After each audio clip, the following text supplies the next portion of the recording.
At ngayon po, maririnig natin ang isang mensahe na nagmumula po sa Council Executive na si Tita Daisy Bernalcao.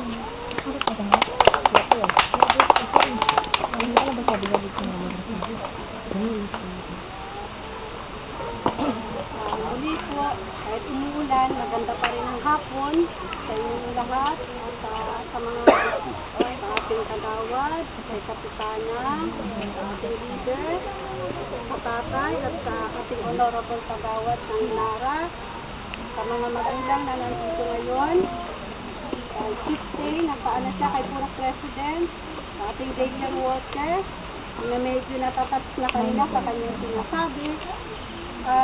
Sa pagkakataong ito ay malugod ko pong ipinahahayag sa inyo na this is the first time all over Palawan from the province na pangalawa po nalalabas sa Puerto Princesa na magkakaroon kung sakasakali na magkakaroon ng Chief Girl Scout ang sa pangalawang pagkakataon ang southern part ng Palawan. Ang una po ay nanggaling ng Brooks Point, Palawan. Hindi na po yun nasundan for how many years? More than 15 years. More than 15 years. Karamihan po ay taga Puerto Princesa City.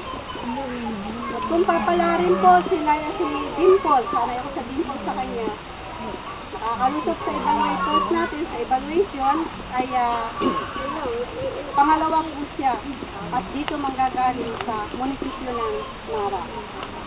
Pero yung proyektong pong yun ay hindi nangangahulugan na dahil sa medalya. Huwag po tayong tumingin sa medalya. Ang inuulit ko yung mithiin dito naming mga namumuno sa Girl Scout, hindi yung medalya na maikabit sa kanya, makarating siya ng Malacanang. Kundi makarating sa mga katulad ninyo yung mithiin na programa ng Girl Scout, yung sinasabi namin community project. So kanina nakaugnayan ko kayo, kapuntuhan ko kayo kung ano yung tunay na layunin ng Girl Scout. Community project. Kaya kauna kong kinakausap yung mga bata doon. Sino sa inyo yung matapang na susunod kay Dimple?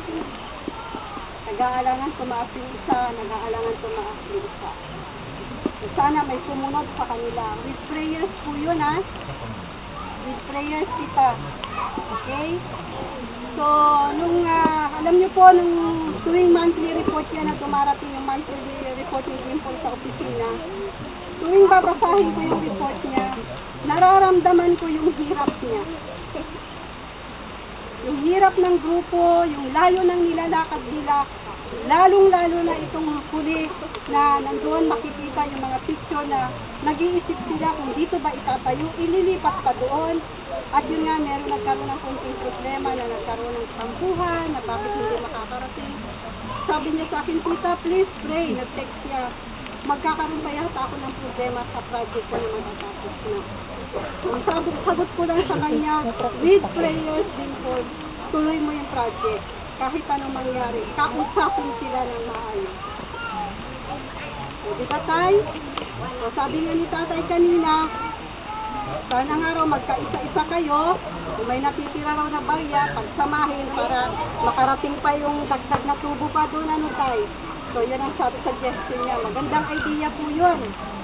Panatilihin natin ang pangalan natin, purok pagkakaisa, hindi purok pagkakahiwa-hiwalay. Sana yung naumpisahan niya ito, ang hamon namin sa inyo, challenge namin sa inyo, ipagpatuloy nitong lumawak pa sa pamamagitan ng pagkakaisa na manggaling sa inyong kakayahan, munting kakayahan na mapalawak ang haba ng tubig na ito.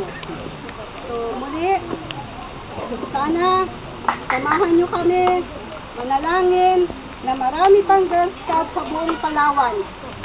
Ang katulad ni Dimple na magpapatuloy na marating ang mga kababayan nating naghihirap sa anumang paraan na matulungan sila sa sarili nilang kakayahan, tiyaga at kilos. Sa pagkakataong ito, gusto kong palakpakan natin ang magulang ni Dimple.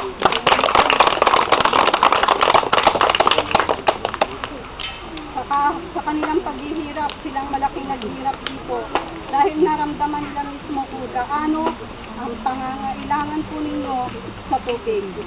Sabi ni tatay kanina, doon pa raw ang kuhaan ng tubig. Ngayon, yan na lang, tihip-tihip na lang sila. Malaking bagay daw. Kaya pa raw nilang mabuhay na sila ang kalsada na walang ilaw, pero daw yung tubig, hindi na raw nila kaya.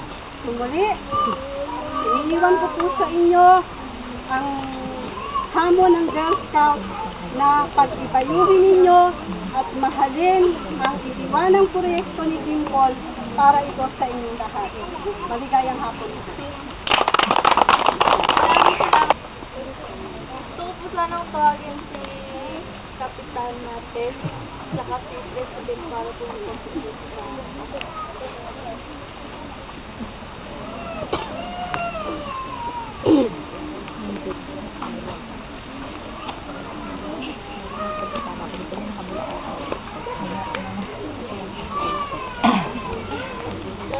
pagkakataon po ito, formal po na po sinasaling ang proyektong water source installation kay Honorable Tess Cabanas under President Freddy Bata ang pangangasiwa at pagpapatuloy ng proyekto.